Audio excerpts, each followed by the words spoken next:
Now here we are actually this solution would like exactly that what we solved in our house robber one problem. So in the house robber one problem, this was the only condition that because here the only difference between house robber one and house robber two is that the first index and the first index and the last index house, they are not adjacent to each other. So this would have been worked perfectly well there. But in house robber two, the only difference is that they are arranged in a circle, which means that the first house is adjacent to the last house. That's why in the explanation given here, you cannot rob house 1 and then rob house 3 because they are adjacent houses.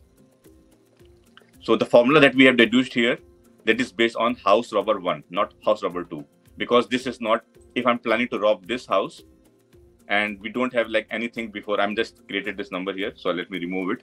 So if I'm robbing this house, I cannot rob this house, and vice versa. I mean, if I'm robbing this house, I cannot rob this house. So how we can just tweak this formula for house robber 2 problem? It's very simple, right?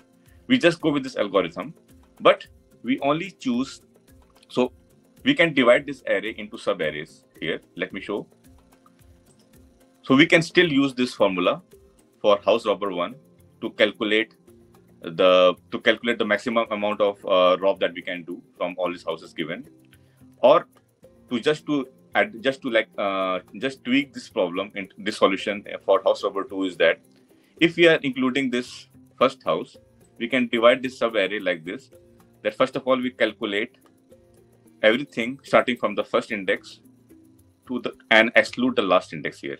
So we calculate the max rob using this formula here for 0th index to the n-1 index.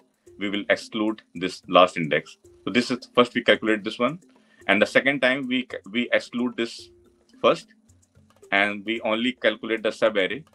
We calculate the maximum rob that we can take from excluding the first house and including the last house, because anyway we cannot include both the houses together. And then we can take the maximum value returned from excluding the last element, right? We calculate this max function for this subarray, and similarly we calculate for this subarray excluding the first element, and then we take the maximum out of these two, and that would be our final solution. So let me again write this as a formula. So we have to calculate the maximum of, if I treat this as a rob formula, so I will just write it as rob.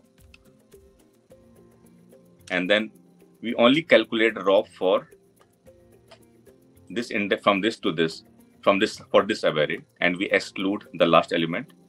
So it would be I can write it as a formula as from 0 till n-2, right? This is our first rob function where we exclude the last element, and other would be robbing excluding the first element, which is starting from 1 and then moving to n-1. Once we get the max out of these two, we just simply return this, which would be our solution for this house robber 2 problem. So just do this for the subproblem given here. So excluding this last element, if I just take 2 and 3, so we have already calculated for in DP1 that this would be 3. So I will mark it as 3, and now we have to see for the second subproblem where we exclude this first element and include the last element. So if I take this one again, just based on if we only got 2 elements, we know that we have to take the maximum of it. So it would be 3 again. So the answer would be 3 for this problem, and it's exactly matching with the solution that has been given here, right?